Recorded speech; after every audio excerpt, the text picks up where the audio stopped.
I see Aaron's got a Viking helmet on. It's Halloween, guys. Halloween. Get in the lame and didn't have a spirit. costume, but look, I'm the Doom guy from the comic book. The one and only Doom guy. Huge guts. The best panel of any comic book ever, right there. That means you have huge guts. Well, have you boys watched any spoopy movies for Halloween? No. You know what I watched? I've watched Moneyball. I saw that was on Netflix. Okay. I had just finished The Last Dance, the Michael Jordan Bulls 1998 championship documentary. Very good. Very, very good. Very entertaining. Loved it. So I was like, I want to watch some more sports shit. And I was like, I haven't seen Moneyball. That's on here. Good movie. Definitely a downer. Really? Oh my God. Yeah. Like, it's I mean, the movie, do you know the story? Basically, it's like these guys changed baseball and like made it stat driven. You know, it's like they lost like this guy made, 40 whatever runs. Instead of getting another guy to replace him, they're like, we got 3 guys and they suck at everything, but they get on base and they make up those runs. Mm-hmm.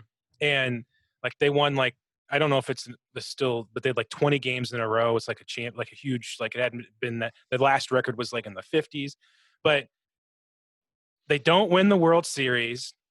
The GM gets offered to go to Boston, paid like $12 million, which was like the highest paid. He was the highest paid GM ever. He turns it down, and Boston wins the World Series 2 years later using his method without him. And it's like, that's how the movie ends. And it's like, what a shitty, horrible way to go. Like, Yeah, it's such a sad movie. But it was good. It was a really good movie. It's true to life, man. You're going to it's going to screw and screw and screw until you're dead. And it's Steven Soderbergh directed, I think, and Aaron Sorkin wrote it. Oh, no. Not It's Aaron good. Sorkin. It's good. It's good, though. Aaron Sorkin, good, Andy. Aaron Sorkin he can just go and write baseball movies now. That'd be good. Just go write baseball movies.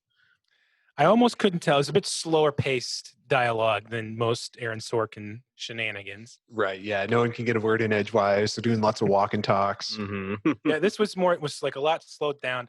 There were just a few moments where I was like, it kind of sounds like something I might have heard on West Wing, but if it was half speed. There's a scene where he's walking through church, like calling God an asshole. Brad Pitt won't fucking stop eating in that movie, which is hilarious. That's his thing. It is, and I knew that, and this is like the 10 times like more blatantly obvious than any movie I've seen. There's a part in the middle where they're winning the 20 games, and it's like a montage, and he's eating something different in every scene he's in the montage. Well, I watched the Frank Langella Dracula the other night from 1979. Okay. Where Frank Langella plays a very sexy Dracula. Definitely the sexiest Dracula until Gary Oldman, who was the sexiest Dracula until Leslie Nielsen. But anyway, in the Frank Langella Dracula, Donald Pleasance plays Dr. Seward. And he he's always a ham. He's like, always trying to get like more time on screen. So he came up with this business for his character where he'd always be eating candy. And the director was like, sure, that's fun little character detail. Why not? And so at the end of like any of his line deliveries, he'd pop a little candy into his mouth and like start smacking it as he finished the line, which forced the editors to stay on him for a few more seconds because otherwise it wouldn't make sense why he's like smacking his mouth. So he just got a little bit more screen time in every scene. I don't think I've fully seen the movie, but I remember Frank Langella's hair. Yeah. It's epically early 80s, late 70s. Completely blown out. Outrageous. Yeah, it is outrageous. As somebody, I haven't seen the movie, haven't seen his hair, but as somebody who has to edit a lot for his job, fuck that guy. Fuck him. He sucks. I hate him. I did watch one horror movie also that I hadn't seen before. Guillermo del Toro's first movie, Kronos. How is it? It is a weird movie. It's good. It's Spanish language, obviously. And it's like an alchemist tries to make this way to like live forever for a king or something. And what he makes is this little device that's got a bug inside that like sucks your blood, but it makes you immortal, but you have to drink blood. You have to like kill people and drink their blood. And then like it also like makes your skin all weird and you pull your skin off. But it's like another like weird, fucked up, kind of scary movie that's foreign, that randomly has Ron Perlman in it. Like City of Lost Children was another one, like this a French movie from around the same time. Completely weird, wacky ass movie, randomly Ron Perlman in it, and this movie as well.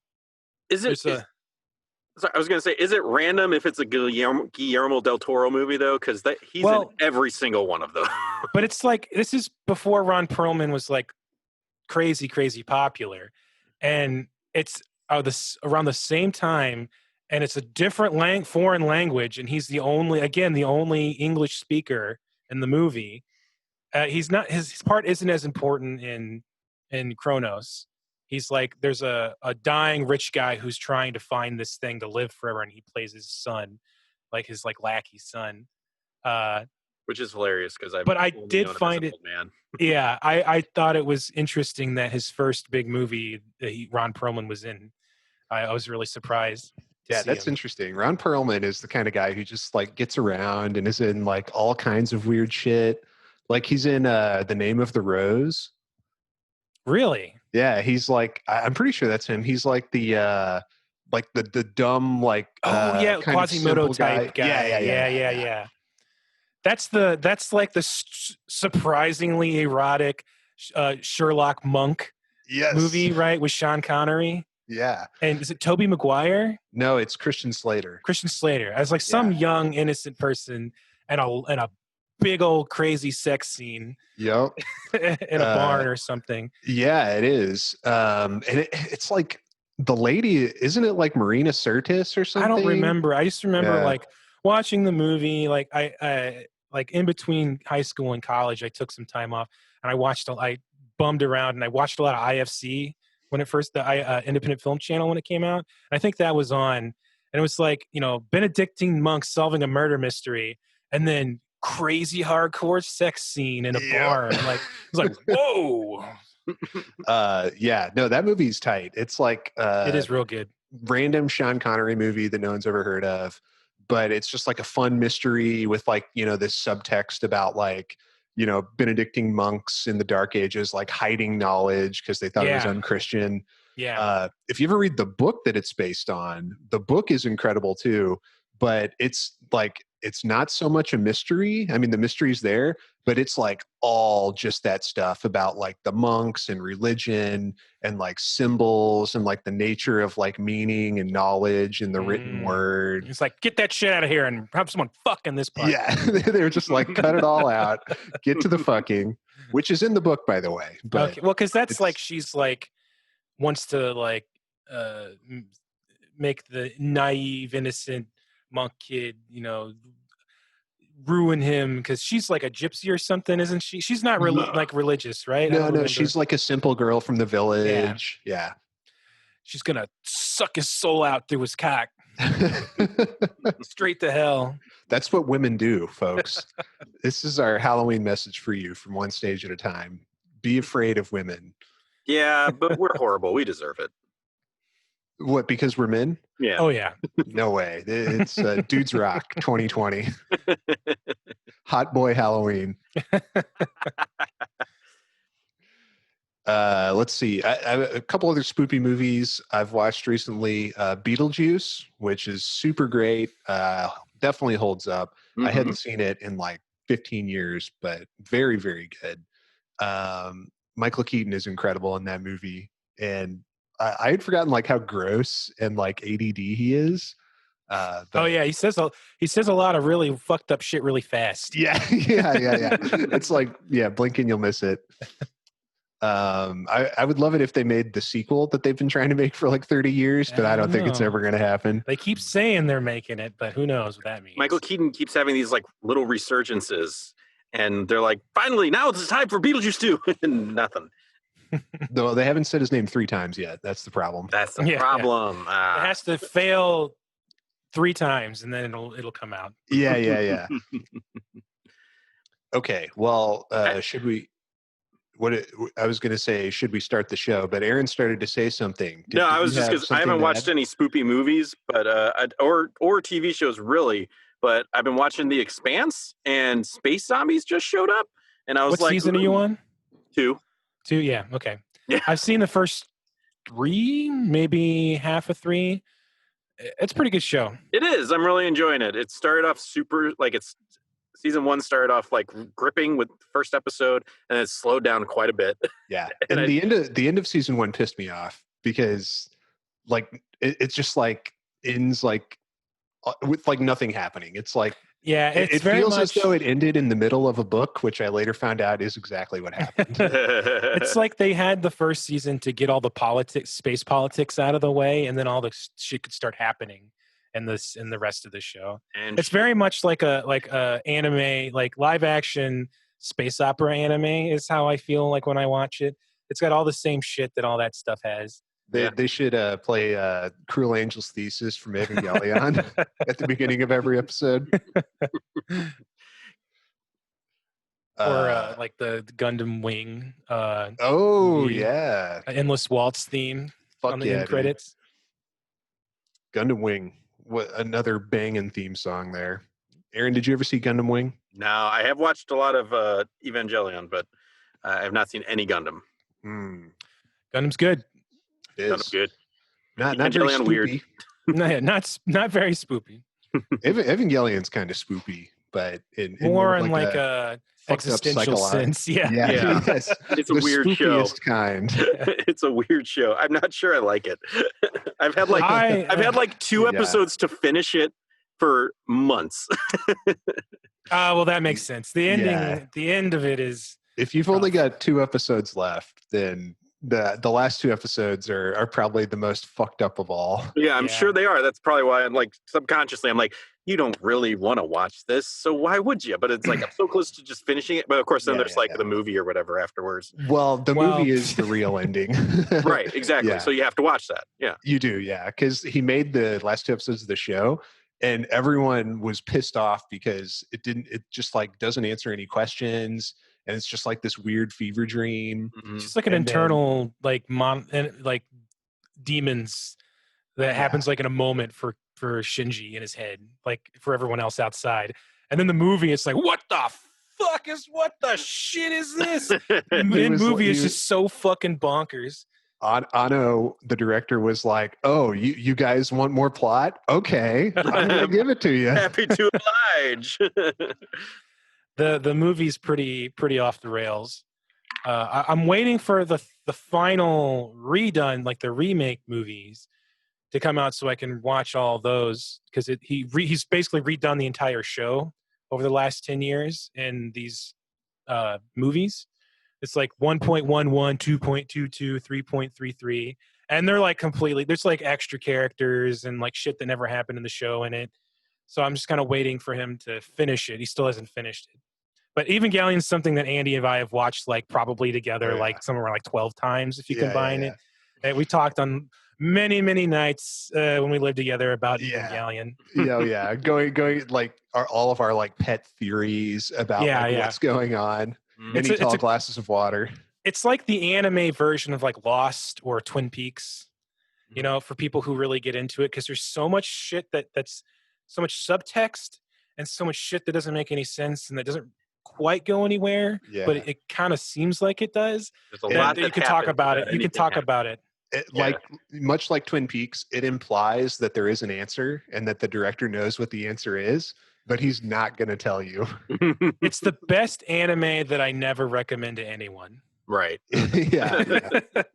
It's like, go watch Cowboy Bebop. Yeah. Watch Cowboy Bebop. Should I watch Evangelion? Probably not. But it's really good. It's really good. It's one of the best. The thing about Evangelion, it's like Cowboy Bebop. Even if you don't like Cowboy Bebop, if you don't like Evangelion, they're very, very, very important anime, because those anime, when they came out, completely changed anime.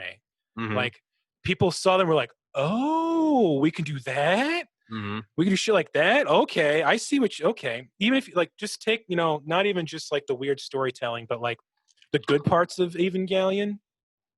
Like the real like here's a giant mech anime where there are real fucking consequences for the shit that happens.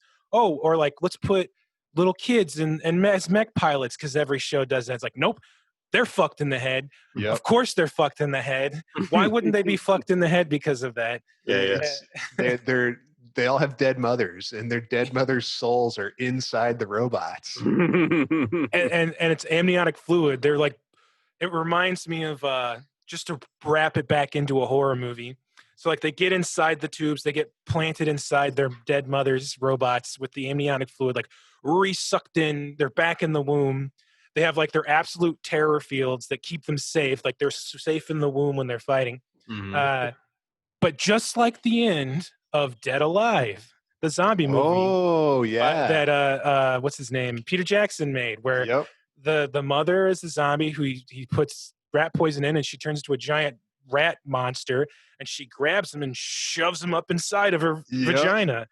Come back to mama, and he has to like cut his way out and like burst out of her stomach. That's how she dies. I'll be totally honest. I do not like that movie.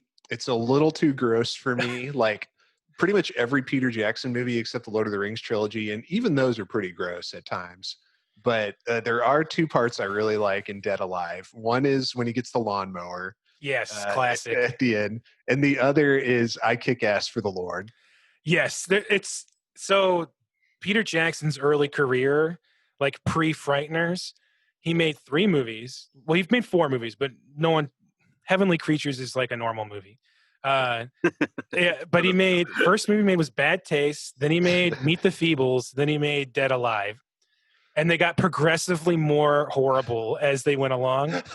I think Meet the Feebles is more disturbing because that's basically it's like, puppets, right? It's puppets. It's like the Muppet Show, but like if they had real. It's like the Taxi Driver and the Muppet Show. Like one guy's hooked on heroin, one guy gets like a STD and thinks he's gonna die.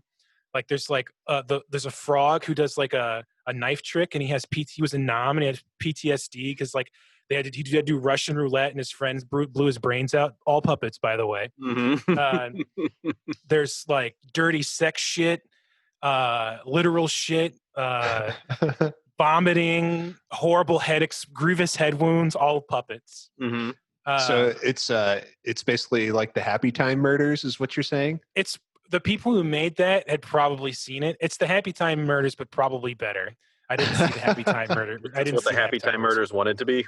It's way worse than that. It's like have you ever seen like the old trauma movies? Yeah. Like Romeo and Juliet and like all those. It's just like Some tits and vomit and gore for the sake of gore. It's like that, but they're puppets. Right. And then now, when they get their heads blown off, is it like it's bloody mess? It's a bloody mess. It's not gory, like bloody felt everywhere. No, it's like the fur on the outside, but then brains and gore on the inside. They filled a pumpkin with like fake blood and just shot it with a shotgun. But Dead Alive is like one of the goriest movies ever made. It's like a horror comedy about zombies. This woman gets scratched by this spider monkey thing, and she becomes a zombie, and she's a real mean, bitchy old lady to her son. And like she gets sick, and she's like a zombie, but no one knows what a zombie is. So he like gets a nurse, and the nurse gets killed, and she's a zombie. And he keeps bringing people in the house, and so he's got like this whole house of zombies, but they're sentient, and like they don't hurt him for some reason. So he's like feeding them. Like there's a scene where they're all eating. He's trying to feed them. Oh man, like that's eating the worst. Pudding, and like one of them has a boil that like bursts out into the pudding, and it eats the pudding, and then like the mom's ear falls off in the pudding. She picks it up and starts eating her ear. I hate it so much. Long story short, there's a house party. Everyone gets turned into zombies, and this guy, like you see him in the beginning. He mows lawns for a living, and the house is all zombies. So he's like, I gotta take care of this. So he takes his lawnmower and straps it across his chest. Mm-hmm. starts up and starts running through all the zombies in the house. It's so bloody that like he's like he can't like move because there's so much blood. He has to like step on body parts to get through the living room. And then there's this great priest who like the zombies show up and he's like sees him. He's like a kung fu priest for some reason. He's like, I kick ass for the Lord, and it's like doing kung fu fighting shit on him. There's two zombies fuck and have a baby zombie that he then takes out in a pram to the park, and hilarity ensues. It's a pretty funny movie. This movie sounds great. Sounds really. It's totally insane. It's very graphically gory. Like one zombie gets cut in half, his guts fall out, and they come alive. But the heart's like a little face, and the lungs are hands, and it like lassos someone with its intestines, and like it's like pulling it towards it. It's like totally insane movie. Some fucking dildo at Miramax saw that and was like, "That's the guy we need for the Lord of the Rings trilogy." You say Peter Jackson? Dead alive? Peter Jackson? Money. Get him on the horn right now. But then he made Heavenly Creatures and it won a bunch of awards and he became a real director. Well, let's see. Anything else spoopy we should talk about? Everyone should see Dracula Dead and Loving It. Throw that out there. Don't believe the Rotten Tomatoes reviews. Don't believe the 10% that it has on Rotten Tomatoes. It's an incredible movie. Mel Brooks is Van Helsing. Leslie Nielsen is Dracula. Didn't Mel Brooks direct it? Yeah. Yeah, it's a Mel Brooks movie. It's his final movie. It's a Mel Brooks movie, kind of in the style of a Leslie Nielsen movie of that time. Mm-hmm. It's a bit more slapsticky, a bit more crude, but still fucking hilarious. I really so like funny. it. Mm-hmm. Yeah. Lots of spoofy stuff. Like it spoofs Bram Stoker's Dracula, as well as like the classic Bela Lugosi one. Just lots of good like vaudeville shit that Mel Brooks was always doing. It's like maybe in the 90s people were like, I don't know, I think not into that anymore because like Adam Sandler movies were coming out and then they saw this and they like didn't get it. It was a bit out of place when it came out, but looking back on it, it's fine, you know. Oh yeah.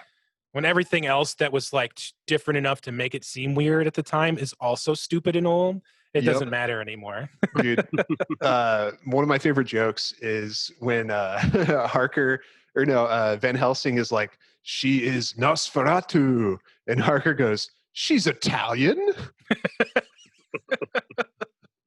And then the scene where they have to stake Lucy and all the blood is shooting out. Yeah. He's like steps here, go ahead, and he like takes a few steps back. Yeah, he gets behind the pillar.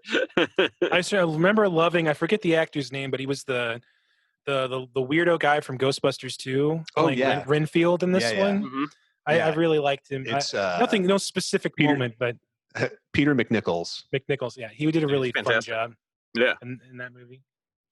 Yeah, he's a great Renfield. Everyone's great. My brother was telling me all the other people were like in like TV and shit, but they're all great. The guy that plays Dr. Seward in that, I think he was Hadley Lamar in Blazing Saddles.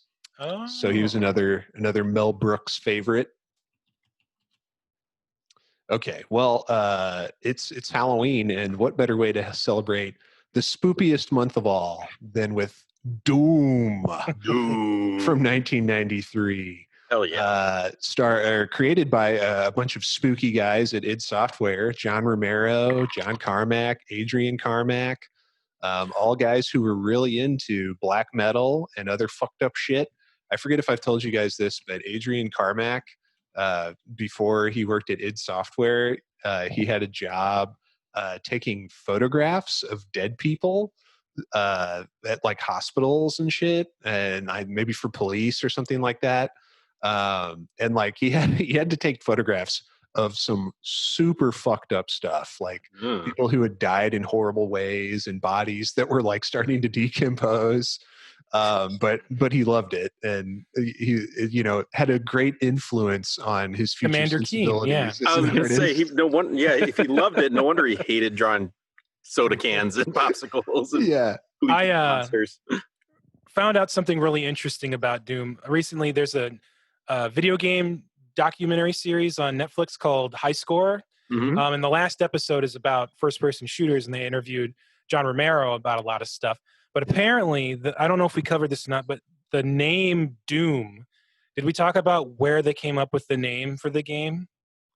I don't remember if we did, but Sam, why don't you enlighten our Yeah, listeners? go for it. It's from The Color of Money, the movie. There's a scene where Tom Cruise, it's a pool hustle movie, I believe. Yeah, And it's the sequel to the Paul Newman movie, Mhm. which I don't remember the name Hustler. of. Hustler, yeah. So he shows up at a pool house, and he's got like a case, and the guy's like, "What's in the case?" And he looks at him and smiles, and goes, "Doom." And that's apparently where they got the title of the game, was from that. They wrote the press. I don't know if we covered this either, but they wrote the press release for the game before they had done any work on the game, saying how it was like this amazing time. Everything they said, you'll be knee deep in the dead. It's gonna, be the number one reason why productivity fails. They hadn't done one thing yet on that game when they did that. They like promised a bunch of features that weren't in the final game. So it's like a John Romero, like that's his MO. Like, oh yeah, it's totally his MO. Yeah. It's not just a Daikatana problem. It was it's John Romero. No, he lucked out with Doom big time. If you look at John Romero's output, he made Doom, and that's it. It's true. Yeah, Quake. Yeah, he made Quake. He made Command & Keen. That new game that he and his wife made, Empire of Sin, is supposed to be pretty good. I mean, it's not out yet. Yeah, but like previews, people are saying it looks good. I read this press release that promised that it was going to fuck my life because it's going to be so good. It's going to fuck my life. It's going to fuck my wife. It's going to take over everything. It's going to take my bank account, and I'm going to love every second of it. It said John Romero is about to make you his bitch. Mm-hmm. But yeah, I thought it was hilarious that Tom Cruise came up with, he delivered the title of Doom. It's hilarious. Like it's not like a reference to the movie at all. It's just like Tom Cruise said it, and they thought it sounded cool, and so like that's the name of our Doom. Doom. Or they were just fucking high and watching that movie. Yeah, like oh, dude, Doom.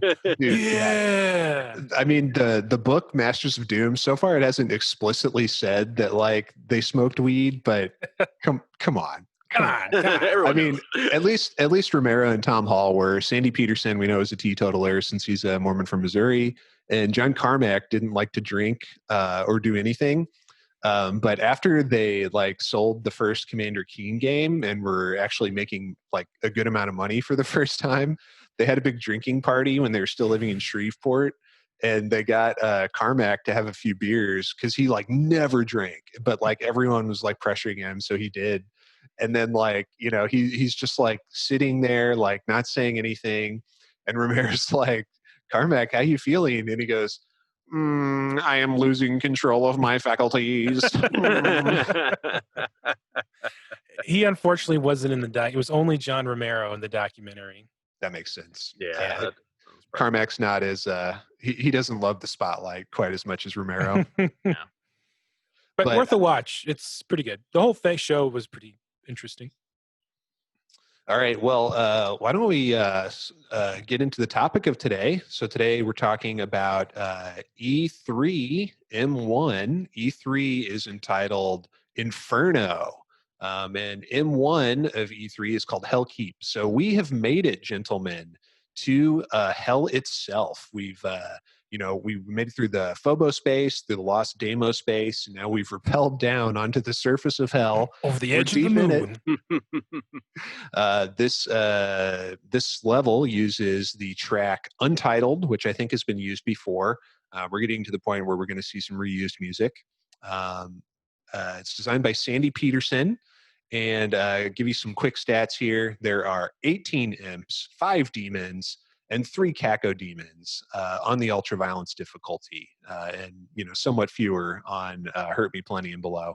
So, but that's a relatively small total compared to what we'd gotten used to.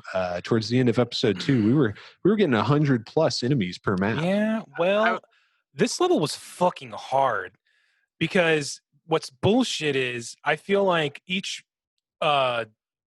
episode kind of cranks up the overall difficulty, but I really wish they would let me keep my weapons from the last game, because having just a fucking pistol and like barely any shotgun ammo made that level really hard for me.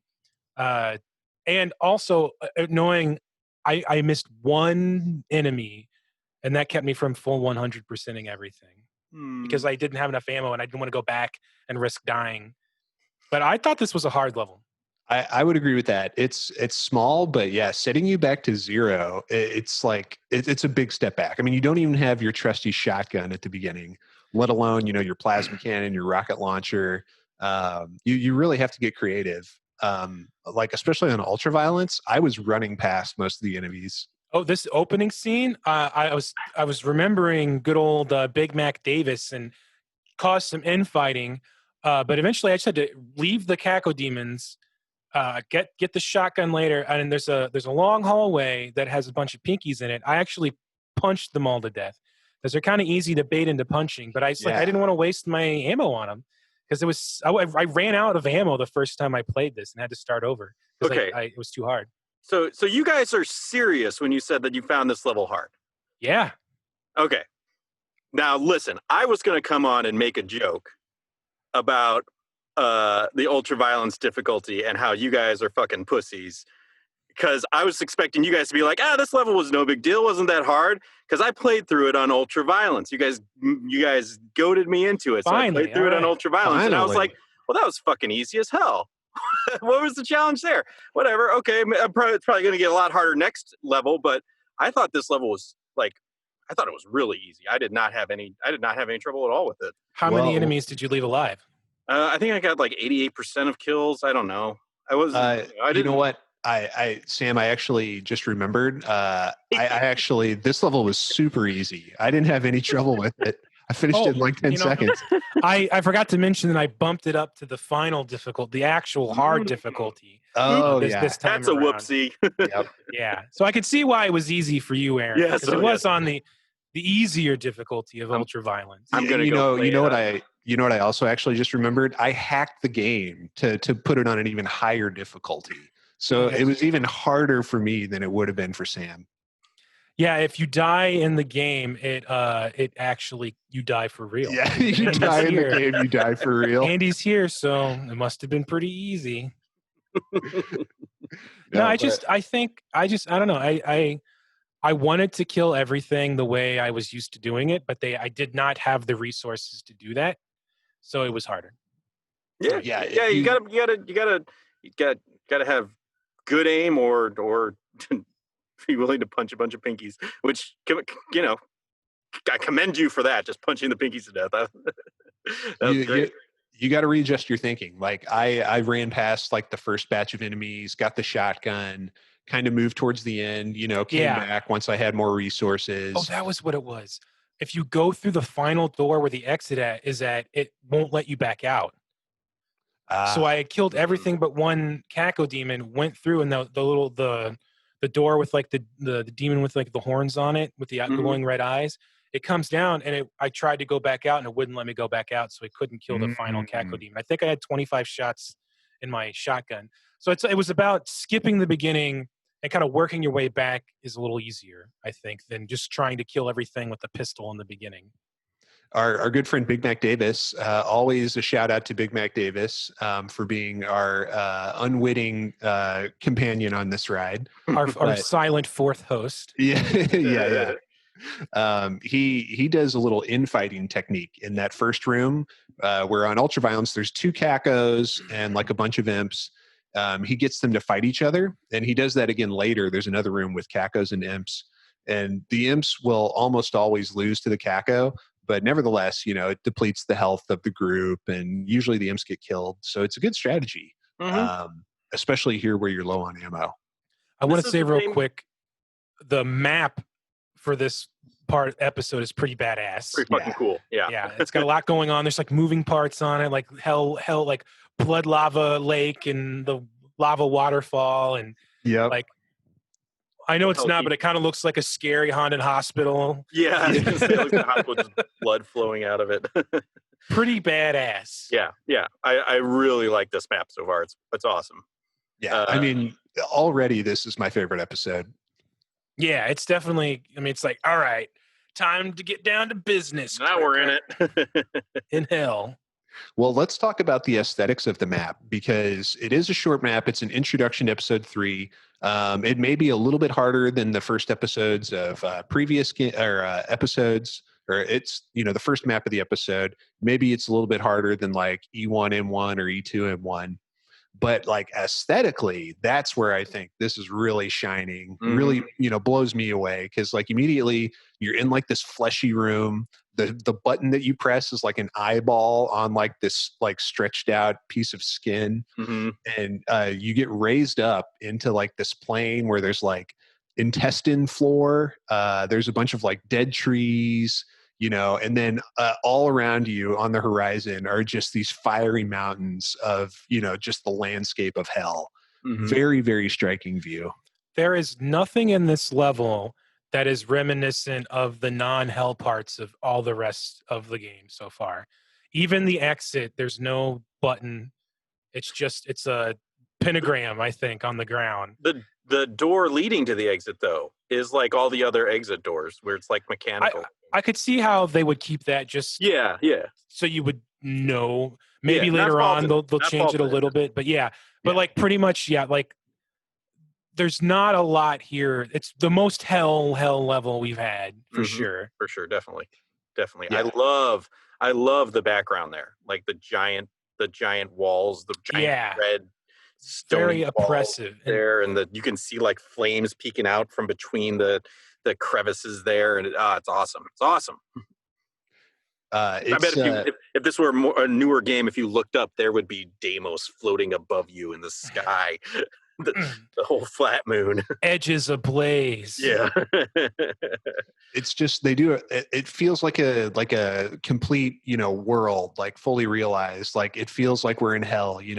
It's like you can believe that like this is what hell looks like. This is the landscape and the structures of hell. It reminds me, I mean, I guess in reverse of Doom 2016 when you first go to hell in that game. And it's like, okay, this is different. Yeah. It's like, okay, now the real game starts. This is what I've been waiting for. I really like the trees. They were a nice touch. They're like very gnarly looking and very different. The closest thing we got before with the vine room, and I forget which episode or what level it was in episode 2, but like it's like, okay, well, these are fucked up, and like, okay, we're definitely. It's like when the first time when we saw like a exploded.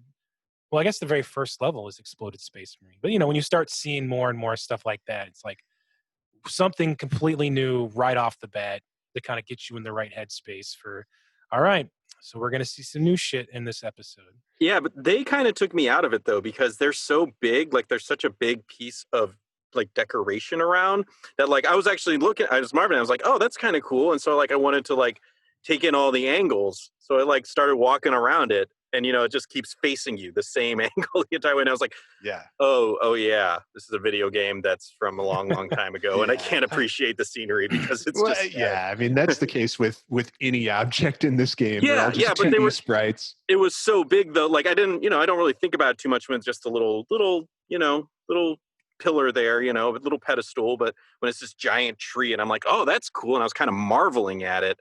And then it's just, it's going with me. I think my big fat 200 IQ gamer brain kicked in too quickly, and I saw the trees and I saw how many imps there were. So it was immediately I was like, this is my line of sight to get to keep me alive from all the projectiles. And then I opened the door. I was like, oh fuck, I definitely need to go back to these trees now. Edit out me yawning there. No. No, edit out Sam. Leave mine in, though. Okay, fellas. Well, there's not too much more to say about this stage. Rather short stage, tiny map, very few enemies. Big implications. Yes, big implications. Were there any secrets besides that one that opened up for the rocket launcher? Nope, that's the only one. That's it. It's in the vestibule, right in the exit there. You open the door on the left or the wall on the left, and there's rocket launcher in there. The only weapons in the stage, you start with the pistol, of course. You can pick up the shoddy in plain sight on like those floors that lower into the lava blood, and then the rocket launcher in the secret door at the end, and that's it. So we haven't seen the chain gun, the plasma cannon, the chainsaw, or the secret weapon, which we haven't found yet in this game. The But Dildinator. It's You've 2 spoiled it. dildos on a stick. It does double damage to cacodemons. Yes. You know, I want to make a quick aside. I every try until the last one where I got locked out and couldn't kill the last enemy, I did not find that secret room with the rocket launcher and everything. And that's what gave me enough ammo to make it easier. So it was very hard until I found that stuff, thinking about that. And then I couldn't even go out and use it. And I was like, yeah, it's good enough. There's something that I noticed Big Mac Davis doing that I didn't. So, like at the end of those platforms that lower into the lava, there's a secret room. Yeah. Same room. Well, there's an invisible room that you go through. Right. I didn't.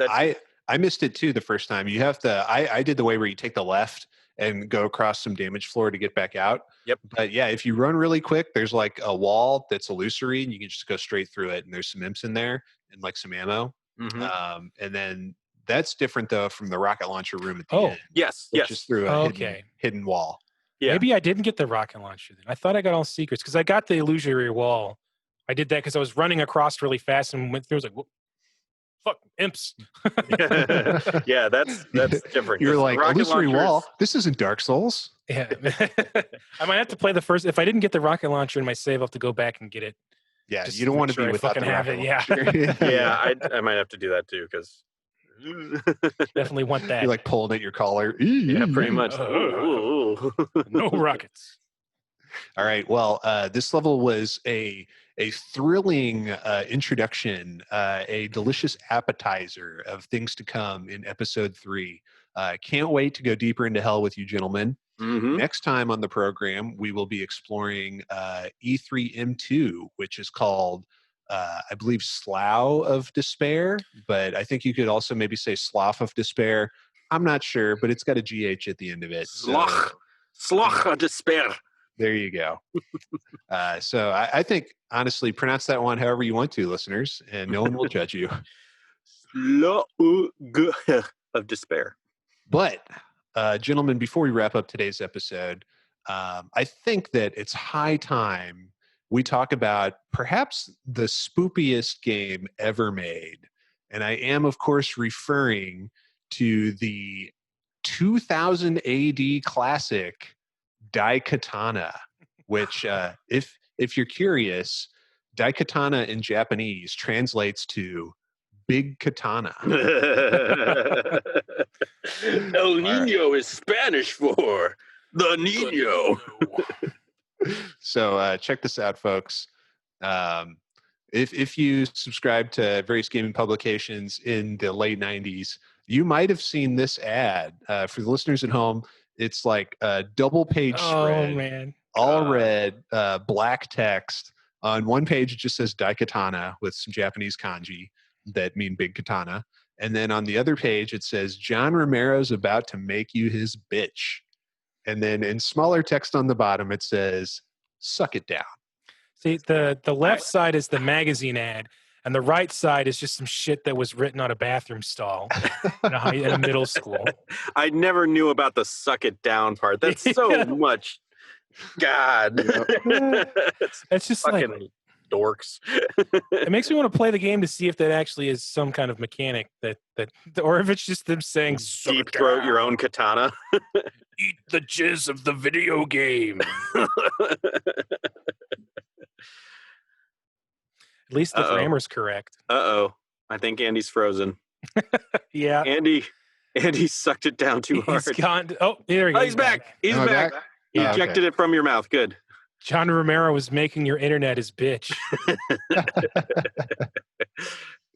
Okay. Well, yeah, it sounds like the ad's working if it's making Sam curious to play it. John Romero, full price for it. John Romero insists to this day that the ad was not his idea and that he had misgivings about it when the marketing guy pitched it to him. But nevertheless, the ad was run and became infamous rather quickly. Just imagining him being like Willem Dafoe in Spider-Man movies where he's just arguing, no, we're going to make it. You're going to say Make Man, you're a bitch. He's like, I don't know about that. He's like they don't know what's good for you. I do. They're like, okay, John Romero, he made Doom. Okay, and we're trying to distance himself from Doom. Okay, so we want to be like the opposite of Doom. What do? You blow stuff up. You blow it up and Doom. So we're gonna suck it down. We're gonna do the opposite. We're gonna suck it down. They came to him and they said, John, we started making Daikatana on the Quake engine, but now the Quake 2 engine's out, so we have to restart from scratch. And he went, back to formula. Yes. Okay, well, Daikatana was developed by a little company called Ion Storm and published by Eidos Interactive. You know what else was published by Eidos Interactive? Gex Enter the Gecko. Yeah, I would say, there it is. Do either of these companies exist anymore? Eidos has been purchased by Square Enix. Okay. And Eidos was also the Tomb Raider developer. That's okay. Yeah, some successor entity that maybe still calls itself Eidos is still doing something. Hitman. Hitman was them as well. Ah, there you go. So I'm not sure who's actually developing this stuff now, but I think Eidos still exists as like some nebulous company within the Square Enix Leviathan. Okay, well, but Ion Storm was founded by John Romero and Tom Hall, an epic reunion of the two great talents who had been, tragically split apart by the tyranny of John Carmack. But that's a little bit reductive. It's not really John Carmack's fault. I was going to say, you didn't mention that. Okay, it sounds like John Carmack might have been the necessary catalyst between, to keep John Romero in check here. So the thing with Tom Hall is he was always wanting to just go completely cuckoo bananas with like the lore, which is why when you play those Commander Keen games, there's like 8 pages of text before you start the game. Explaining about Billy Blaze and his rocket ship and, just all the Vorticons and, all this complicated backstory. When they started developing on Doom, Tom Hall was like, okay, we're going to make the next Commander Keen game, right? And they were all like, no, Tom, we're never making another game with Commander Keen in it. And he was like, oh, shucks. So they told him they were making Doom. And he was like, all right, guys, I'm going to make the Doom Bible. And so he went buck wild making this Doom Bible, which was completely overwrought and just had all this crazy lore. There was they were aliens and they had a planet they were from. I forget the name of it, but he went into detail about all this stuff. And there were multiple chapters and episodes of going back and forth through dimensional portals. And he wanted to have a lot of tongue-in-cheek humor and stuff like that was in Commander Keen. And they kept subtracting elements he wanted to put in and stripping it down. He wanted you to find a room where there was guys at a card table who were all dead, eaten by demons, but they were playing poker or something. He really wanted this in the game, and they were like, "No, Tom." Eventually, it was in the basement, and all he had was his stapler. Yeah, exactly. He was going around being like a burn it all down. Have you seen my Doom Bible? Have you seen my Doom Bible? And John Carmack was like, yeah, Tom, if you could go ahead and come in on Sunday, that would be great. Well, things kind of came to a head eventually. Tom really wanted all this story shit that he was coming up with. And Carmack told him point blank one time, games are like porno movies. They need to have a story, but it's not very important. Suck it down. So Tom Hall really is he was ahead of his time. His story, there are lots of games that are very story heavy and very he could have had a lucrative career writing pigeon dating book games right there. Yeah. If they had gone with his vision, I might have liked Doom Eternal more, because it sounds like they got a hold of the Doom Bible for Doom Eternal. Yeah. And it's just too much lore, too much too much stuff that gets in the way of Doom, in my opinion. Too much talking, too much backstory. You've got like a team of guys in the DLC where they're like quipping to you over the intercom while you're like killing stuff. Oh no! And like even all the mechanics, there's like all this crazy shit you're doing. It's like I just want to shoot with my gun. I just want to I want to go fast and shoot them. But That's all you need. Yeah, I don't need. If I have to play one more game where there's a fucking like guy like calming to me, you know, telling me what my next mission is, I'll blow my brains out. I can't stand it. So, yeah, you know, things kind of came to a head. Tom Hall was unhappy. Carmack especially was, you know, getting fed up. Romero was kind of the go-between because he and Tom were actually very close personal friends, and he didn't want to have to fire his buddy. But at a certain point, Romero accepted it. Everyone accepted that it just wasn't working.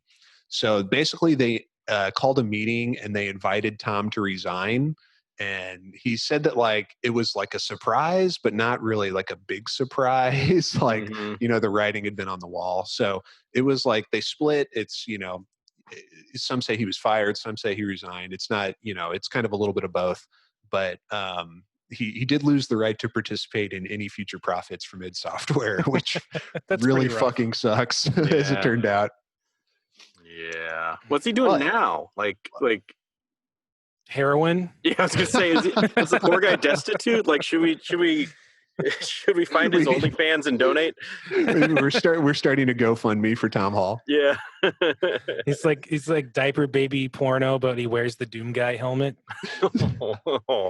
We need someone to do a wellness check on Tom Hall. No, I'm not sure. I think he's still making games, but or at least he has been, you know, in recent decades. But I think he's doing okay. I mean, he's had, you know, some success post Doom on various projects, but Daikatana is now one of those projects. No. So, you know, I want to just state the last game that he worked on was in 2016. It was Gordon Ramsay: Dash. Well, that sounds like a winner. It's a lead game designer on a Gordon Ramsay mobile game. Oh, I was going to say, I bet that sounds like a mobile game right there. I'm going to find it. I'm going to go with heroin. I think that's what he's doing right now. Maybe crack because he doesn't have any money. He's getting screamed at by Gordon Ramsay all day. Jeez. This game plays like a dog's dinner. Restaurant Dash with Gordon Ramsay? Gordon Ramsay Dash. I found Restaurant Dash with Gordon Ramsay. Oh, he worked on Red Faction. Okay, that was a really good first-person shooter in like the early 2000s. So that's the last thing that is anything on here. The last thing that's not just like a mobile game. Yeah, everything else is like Jules and Jim, Dig It, Congo Cube. Yeah. I mean, that's what Romero's been doing, mostly mobile games for a while now too. I mean, Empire of Sin is like his attempt at a comeback. But you know, Carmack went a totally different direction. He got into tech and like engineering stuff, and you know, developed the Oculus. He wanted to understand his own brain. Yeah, I mean, that was always his thing. Like, he was never really about like the development, although he did make games like early on. He did like solo games development, but like mostly he didn't do like the stories and things. He wanted to do the tech and like the engine. He always wanted to create a world that felt more real than the last one. So, you know, first he did like the side scrolling, which was incredible. Then Doom with the 3D was even more so. It wasn't the first 3D game. At some point we'll talk about some of their early prototype 3D shooters, but Doom really launched like the 3D shooter genre.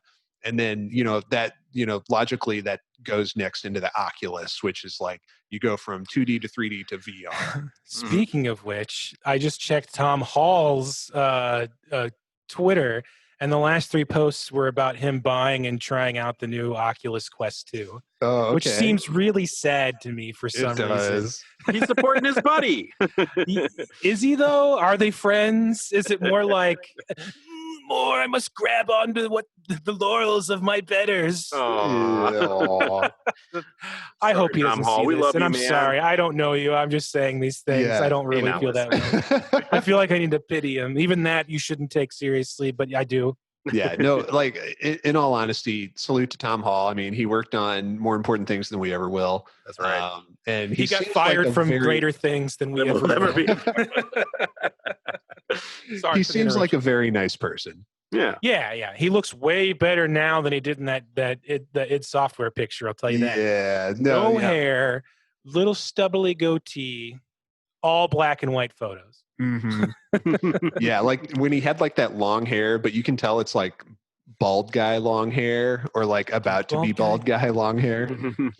That's going to be, I'm getting the swoops. I'm starting to get some high swoops on my hairline as I get older. Dude, I got this one spot. I know I can't talk because Aaron's almost That's all fully gone. bald. It's gone. Yeah. I mean, yeah. But I've got this spot like right here, like where I start my part, where it's like really thin, just like in this one area. And so I tried like reversing my part to cover it up, but it looked like fucking crap. Psychopath part to the right. Don't ever do that. But I'm just left. accepting it Or at you- this point. No, I part to the no. They say that you're supposed to part on the left side of your head, like, and that most like famous people do it that way, and that if you part it on the right side, like I do, that you're some kind of weird fucked up like iconoclast. Yeah, that's it. Nazi but- baby fucker. Yeah, Diaper exactly. sniffer. Which, I don't want to give too much away about my personal life and hobbies. It's like, hey, you but- got to kill the babies to get to the diapers. Hail Hitler. That's just what you got to do. But anyway, it's like I got this one weird bald spot, and I'm just, it's like, what am I going to do? Go buy like Rogaine foam or something? Yeah. No, He's gotta you deal just with it. ride it out. I just don't understand why anyone that would be balding, right? Why they would want to grow long past the shoulder hair, because it always looks the same. It always looks like a normal person with long hair whose hair is sliding off the back of their head. Yeah. It's like, oh, sorry, you're just bald. I thought your hair was falling off. It looks like that one character on The Wire who's Bubbles' sponsor in like the later seasons. I don't know. Have you guys ever seen The Wire? Nope. I actually only haven't, seen the first no. All right. episode. Well, you can edit this part out, Aaron. But I'm going to tell you anyways. There's a bald guy with long hair, and he's got like a few hairs on top, and then like nothing in the middle, but like all the hairs on top are like combed back over his scalp. Mm-hmm. My streamer, he's got really long hair now, but yeah, he's got the one spot here. We're not making fun of bald people, Aaron. We're not making fun of them, Aaron. We're not making fun. My troubles are over, man. Yeah. I saved so much money on shampoo.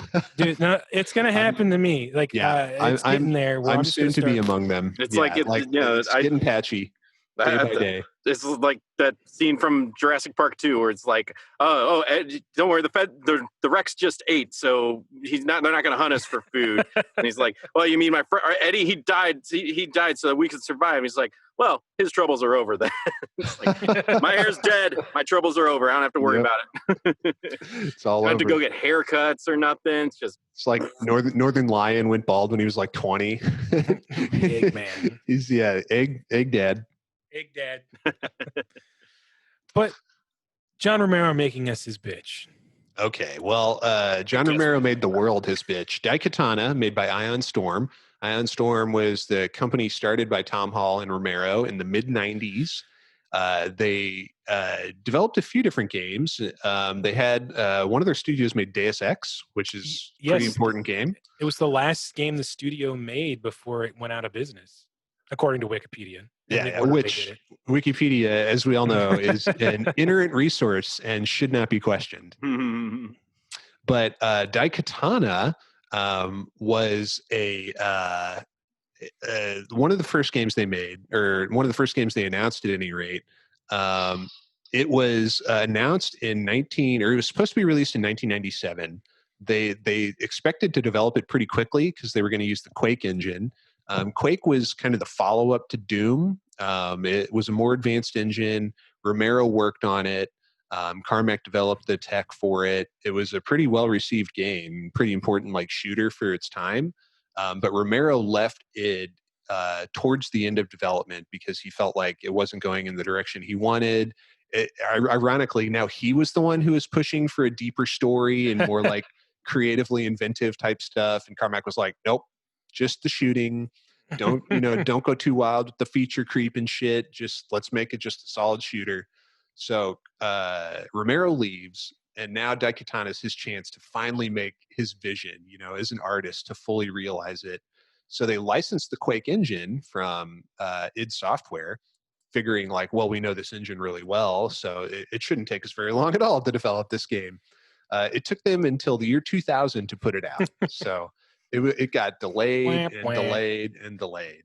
And, you know, Shigeru Miyamoto once said that a rushed game is forever bad, but a delayed game is eventually good. Turns out that's not always the case. Not always the case. One of the worst games of all time. It had a very troubled development. Most of the team left during development. Romero was pretty much the only person that stayed on the team the whole time. Halfway through development, Quake 2 came out, and then Romero just had to have the Quake 2 engine because it was so much better than the Quake 1 engine. So they had to restart development from scratch. It was a true back to formula situation. Oh my God, back to formula. So they started in 97, finished in 2000. Now, nowadays, that doesn't sound like that long of a time for a game to be developed. But back then, that was a pretty chunky amount of time for a game. Keep in mind that Majora's Mask was made in only a year or less than. And it was a similar situation where they had an engine already, and it was like, we got to crank this out as fast as possible. And they did.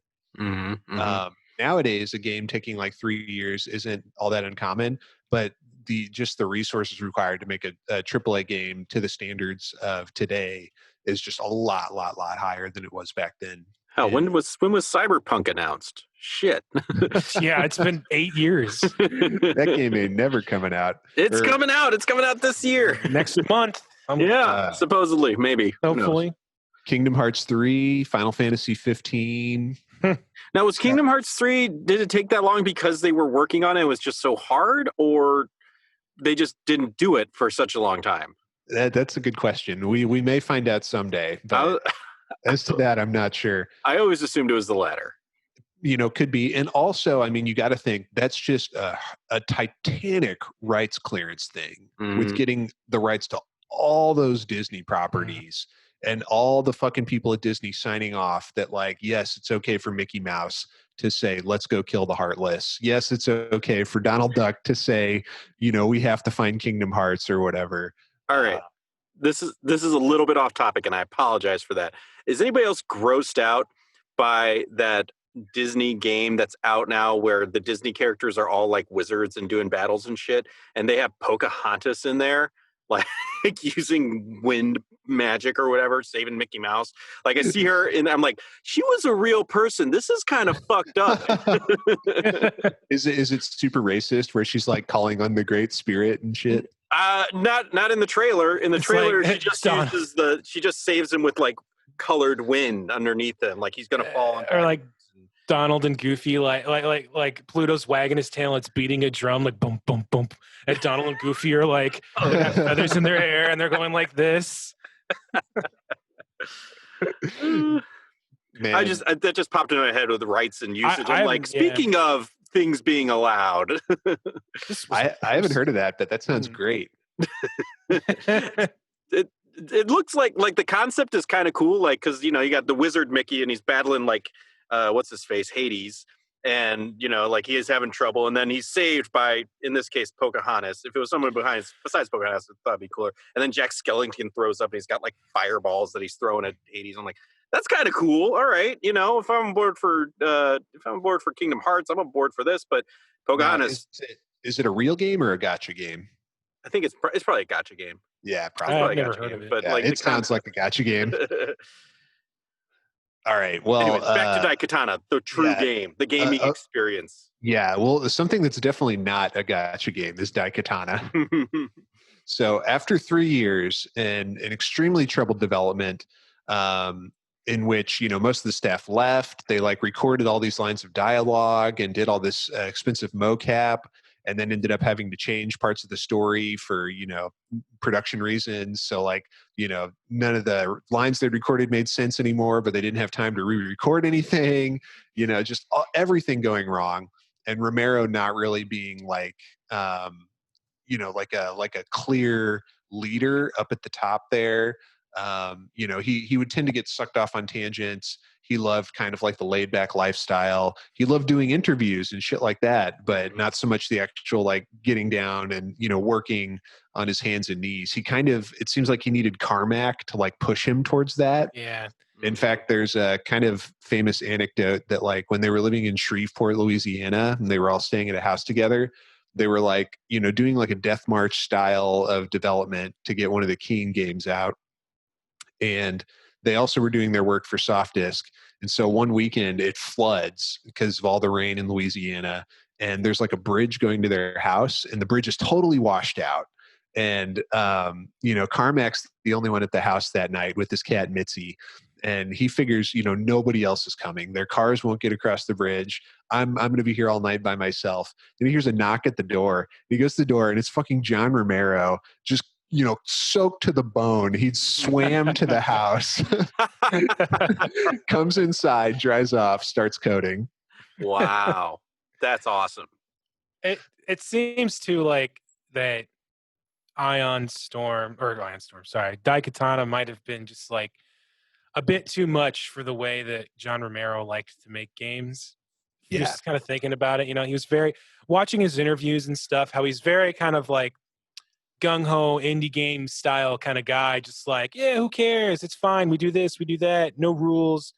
Fuck grown-ups, you know, that kind of thing. Yeah. And it seems like this was a very kind of grown-up situation, and that maybe it was just like, you know, I'm not saying 100%, but like his style didn't work well with like this amount of like, you know, he shouldn't be the like head honcho boss. He should be like he works well as a team, and he works well. He's like Sid Meier, who gets put his name on the box. Yeah. And he comes in once a month and goes, blah, blah, blah, blah. No, this more Gibbs in this level. And then they do it, and it's amazing. Yeah, exactly. Yes. Yeah, pretty much. This is like, you know what it is? It's just fucking Star Wars, right?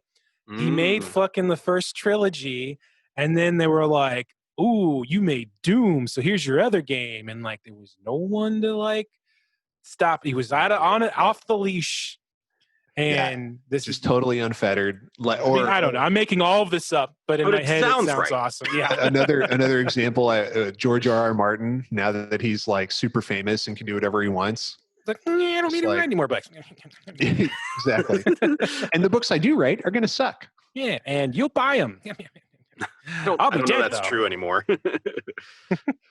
Can I just say real quick? This doesn't look like an unfun game. It looks, rough, and it looks, like it definitely has its problems, but like it looks, I hate to use the word cool, but it looks kind of cool. It is on Steam. I checked. It's $6.99. One of the first reviews said, I played this for 14 hours. Look, it's not as bad as everyone says, but, and then I didn't read anymore. But it's probably pretty bad. But it's, $6.99. I'm sure kind of eases the blow a little bit. I wonder. But also, everyone was comparing it to fucking Doom. Yeah. And Quake, which is also like Quake is so good that the id con is named QuakeCon. It's not DoomCon. It's called QuakeCon. Like it had a huge impact. If like any changes have been made since its initial release, like if anybody's done any work on it at all. Actually, I spoke too soon. Fan stuff. Fans, mods. Fans of Daikatana have modded it to make it more playable. So yeah, Daikatana. The consensus, like you said, Sam, people say like, okay, it's bad, but it's not that bad. Like, you can play through the game. There's like some fun parts. Some of the weapons are interesting. There's RPG mechanics where you have like certain stats that will go up depending on your gameplay. Or I think maybe you get experience points and you allocate them. I'm not really clear, to be perfectly honest. but you do have stats, and there are like RPG-ish elements. Apparently, Romero said he was inspired by games like Zelda and Chrono Trigger. So there's time travel elements, and there's also like action adventure and level up mechanics. And there are also partners, and the partners are one of the biggest sources of criticism. You get two partners. One is named Superfly Johnson, and I swear to God, I'm not kidding. His name is Superfly Johnson, And the other one is named Mikiko, I think. She's like a sexy Japanese lady. And these two partners follow you around through every mission. And if they die, the mission has failed. So man. that leads to a lot of failed missions because the AI and like the pathing is just not very good in this game. So it's an escort. That's a whole escort mission. The whole game is an yes. Oh my Ugh. god. That's But exactly how people sometimes it describe works out okay. Like Resident Evil 4, everyone loves, and that's half that game is an escort mission. BioShock Infinite did it all right. Yeah. Well, I was thinking about that. You were describing this, and again, it kind of sounds like it's a bit of a little too early. You know, Mm-hmm. the last game that Ion Storm did, like I said, was Deus Ex, even though it wasn't touched by these two. Well, Tom Hall worked on it, but it was what's the guy's name? There's like a famous Warren Spector. Warren Spector got hired to start like a different Ion Storm studio, like in a different location, and they made Deus Ex. So, and that's kind of almost along the lines of what he was trying with this. It sounds like where it's a first person shooter, sort of not as like fast paced, but you still have like lots of skills and it's a lot story heavy, a lot more story and stuff. But like it, it reminds me of like a BioShock game. That's the way you're describing Daikatana, or like a Fallout game. And you actually have followers that aren't horrible and ruin the game. Mm-hmm. But yeah, or speaking of BioShock, Mass Effect. Yeah. Well, I'm trying to think more first person stuff, but yes, definitely, but it just seems like he didn't quite know how to do the things he wanted to do. Yeah, exactly. And Romero was never a tech guy, really. No, he's a game designer. He was one of the first guys to like now there's like so many people you can think of when you think of like game series or like companies, for game designers. Like they're just like these hotshot, smart guys. They just like design games. Like, what does that mean exactly? But he was kind of like one of the first people, a handful of people to kind of like popularize that, I would say. And it shows big time because when you take Carmack out, you get fucking The Spirit. Remember the movie The Spirit? Oh yeah. Oh my God. Yes. Yeah. Oh my God. Directed by fucking what's his name? The guy Frank Miller. Frank Miller, who had just wrote the 300. He worked on 300. And he worked on he like co-directed Sin City. And they're like, well, I'm going to direct my own movie, and it was utter garbage. So bad. It seems like that kind of situation where you take out a couple, like the baking soda out of a cake, it's gonna suck. Yeah, that's so true, man. Because at id he had Carmack, who Romero could code, like he knew how, but Carmack was really like the nuts and bolts guy. They had a president at id who could manage all the business stuff and make sure they kept their schedules and things like that. At Ion Storm, he was doing everything. So like he didn't have time to be his full Romero self, so he couldn't make a good game. Yeah, exactly. Or his quality of game, He was hoisted on his own petard. So I'm watching this. Sorry, I'm watching the gameplay here, and I'm like noticing how they're playing specifically to keep their ally out of any sort of fight. Yes. Now, like I'm seeing that. It's really funny. Apparently, that's what you have to do. People say the most frustrating part of the game is the allies. It is like one big escort mission. The fan like remake that they've done takes the allies out completely, which apparently makes the game a lot more playable and enjoyable. But that's one of the big complaints. Another thing is apparently it's just in general pretty buggy. Yeah. And there's just lots of like weird bugs where you'll like fall out of the map, or like you won't be able to kill an enemy that needs to be killed to complete the level. Typical stuff that you see in games that aren't play tested thoroughly enough. Apparently there's also bad load times. Even for the time period, it felt like it was a little too much with the load times. But I guess like some people, folks say there is like the core of like there's a good game under there somewhere. You just haven't quite gotten to it yet. But there's some interesting ideas. So it's time traveling. Basically, there's 4 time periods you go to. You start in the future, then you go to ancient Greece, then you go to like like Norway in the Dark Ages, and you fight Vikings, and then you end up in California in the near future, but not the distant future. And it's this really overwrought, convoluted plot about the big katana, the magical sword that has all these properties. Oh yeah, I forgot that he's like a samurai. Yeah, you wouldn't know I'm it. watching this guy. I'm like, oh, he's a super cyber soldier from the year 3000. I noticed that he's a the RoboCop, classes- but no, he's a samurai from 600 AD. well, there were classes, and they were like Ronin, Samurai, and Daimyo. I think were the three. That's the difficulty. Oh, okay. I was just laughing, like really going in hard on the samurai themes there. Yeah. I mean, it's always great when white people make a game about Japanese people and they name their protagonist Hero. So yeah, the plot is wild. I mean, from what I understand, you're trying to fight this other bad Japanese samurai man. In the end, you beat him, but then it turns out your friend Makiko was bad the whole time and betrays you and kills Superfly Johnson. No, and the game ends because he died. Both of them died. Yeah. I think you kill her, and then somehow you like hack the time stream with the Daikatana and fix everything. You hack it, literally. Yeah. Hack at it. Yeah. Daikatana. So Don't look at me like that's that, it. Andy. You could say that samurai was a hacker. Oh, fuck you! Fuck you! Well, I think few people have actually gotten to the end of Daikatana, so I don't feel bad about spoiling that. But that's Daikatana. However, there are alternate versions of Daikatana. Would you believe there's an N64 version, which most say is even worse than the PC version? I did know that. I didn't believe I was surprised by the first part. I wasn't surprised by the second part. They had to sell like millions of units of this to break even on just the crazy development costs. And I think they only, they sold like less than 100,000. It was just a catastrophic failure, just devastating to the company and to Romero. Now, I got to show you this, guys. There's also a Game Boy Color version of Daikatana. Whoa!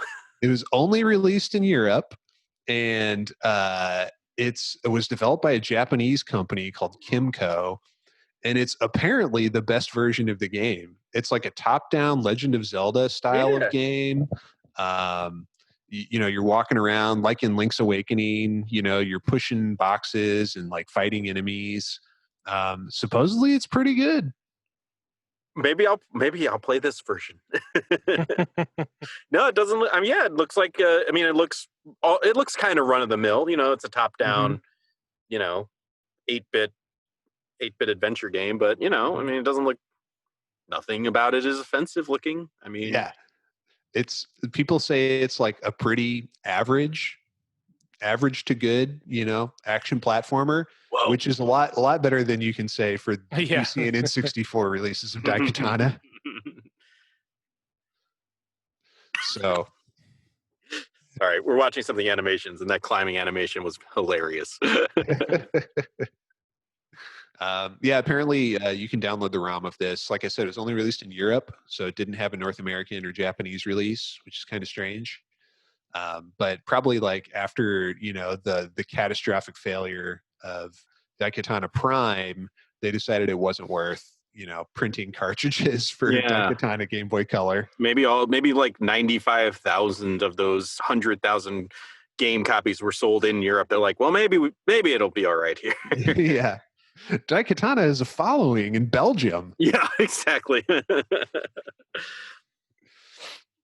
So that is the strange, sad tale of Daikatana, and a complete reversal of fortune for John Romero, from on top of the world to the depths of despair. Really an abject lesson in what not to do in games development. Don't allow your hubris to drive the train, guys. All right, fellas. Anything else we should say before we wrap up this postmortem on the spookiest of all games, Daikatana? I'm fairly spooked. I'm spooked to my core. No, I think we're good. I sucked it down, and Suck it down. We sucked it down. It was unpleasant. All right. Well, thank you, fellas, for joining me for this episode of One Stage at a Time. Listeners at home, we'll be back in about a week's time where we'll be presenting to you the Slough of Despair, the second stage in episode 3 of Doom. And we'll probably talk about a bunch of other bullshit too. So please look forward to that.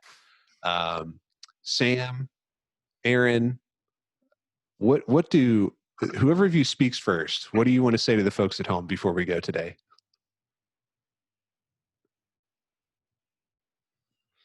Thank you for listening, everybody. Go to onestageatatime.com for all of our things. Follow our socials, and we love you and appreciate it. Please like and subscribe and share. And thank you guys for podcasting with me. Sam, give us our sign off. Save and continue.